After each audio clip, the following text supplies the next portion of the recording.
If your life is anything like mine, we're doing our best to make sure our kids are growing up healthy and happy. But sometimes, no matter how hard we try to protect them, bad things happen, sometimes at the hands of those we trust the most. Did you know that 1 in 4 girls and 1 in 7 boys are sexually abused in our country? And those are just the ones that have the courage to speak up. Abuse knows no social or economic or even racial boundaries. With these statistics, you have to look around and you have to wonder, who's affected by this and how can we help?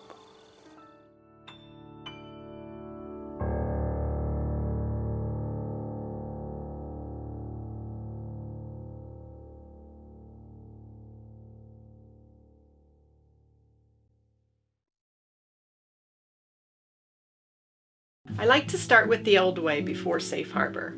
At that time, when a child disclosed their abuse, they had to go to all of the different investigators' offices. Child Protective Services, the police station where they would talk with a police officer and later a detective regarding their case, the hospital to talk to a nurse and a doctor, and the Commonwealth's attorney. They're asked all of the same questions by at least 5 different people. Imagine, if you will, being a young child at 3 foot tall and walking into the police department and seeing the officer's gun belt at eye level. You're not going to feel very comfortable.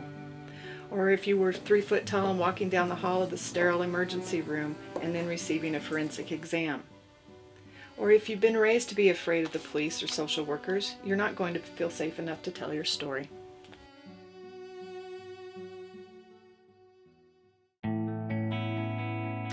Safe Harbor works to bring the child here where it's child-friendly, safe, and comfortable.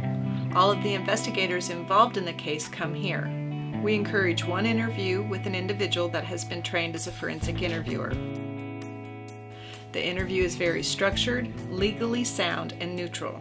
The child gets to tell the story in their words.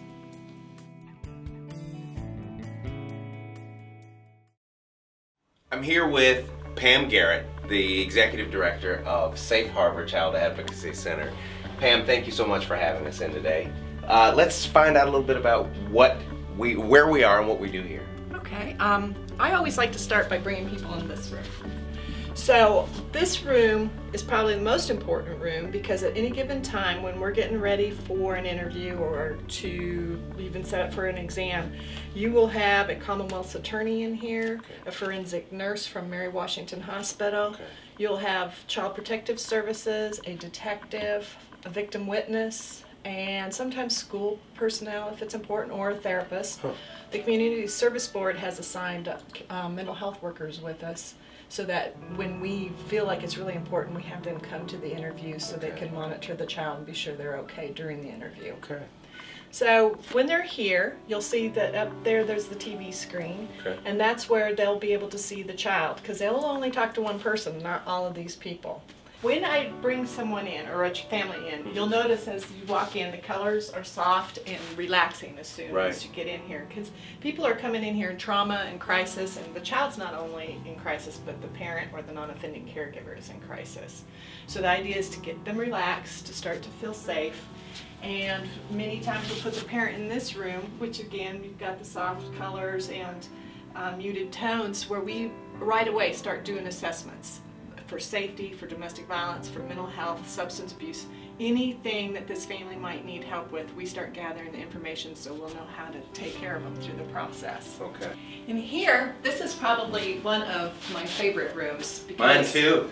This is the coolest I've seen so far. It's bright and it's happy, and when you look around at the fish, they all have different emotions. What I love is the little ones will come in, and I had one little boy who dropped his backpack, and he looked around the room and he swung around and he says, "This is going to be my bedroom." What I've found though in this room and the other room is that the children start to relax, they're playing. Teenagers a lot of times will get caught up in the Wii or start drawing pictures, and sometimes the parents will come back here because they like being back in this room just as much as they do. Right. It's like it automatically changes your stress level. You know, the colors are very warm, but still very relaxing, very calming. The artwork is fantastic. We had 2 muralists working with some Boy Scouts that were working on their Eagle Scout project. Okay, very and good. This is how we got it, so Awesome. It's worked out really well. There have been times when the children have come in here and they've been in an abusive situation where maybe they've been physically abused or sexually abused for a long period of time before they've told somebody about it. And we had a case here where the young lady it had been going on for about 3 years, and when the detective got her here, she came back here and we had her sit here while we got things organized for her, and when I came back to get her, she was curled up in the chair, sound asleep. It was just like she was finally safe. She was somewhere where somebody was believing her and somebody was helping her. So instead of waking her up for the interview, we just covered her up with a blanket and let her sleep until she was ready to wake up. As you can see in this room, it's very subdued. There's no pictures on the wall. And we have 2 cameras. There's a camera right there that will point to that chair. There's a camera right here that's focused on this tablet, because part of the interview process almost does like, where do you live, a house, a trailer, or something else, and then they'll do the family, who lives in the family, and then they use anatomically correct, like pictures, not photographs, but pictures. Yeah. And then they go through the process of talking about what they call their body parts. And through this process, and as the team is asking their investigative questions, and it's usually a detective or CPS worker that's doing the interview, they pull the story from the child using their words. And sometimes kids can't say it verbally. Sometimes they need to write it down. Sometimes they need to point, and it's on film, and we have the picture. Well, thank you so much for taking us here. This was the area that I was most concerned about. Knowing that that child was going to get an opportunity in as non-confrontational, in as comfortable, I guess is the best word that I can come up with, comfortable of an opportunity to share that without distraction, without distortion. And I think you've done a great job of showing us how that works.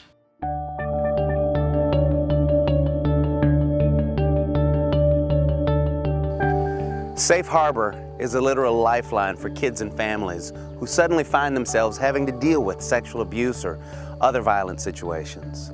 It's a place that allows kids to tell their story only one time in a calm environment with a forensic physical exam and more child-friendly setting, and the ability to connect with a point of contact to go back after the initial investigation occurs.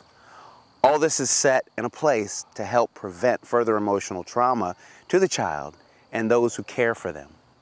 Safe Harbor is a real solution to an epidemic problem, a solution that you can be a part of by helping to put the word out, volunteering and donating.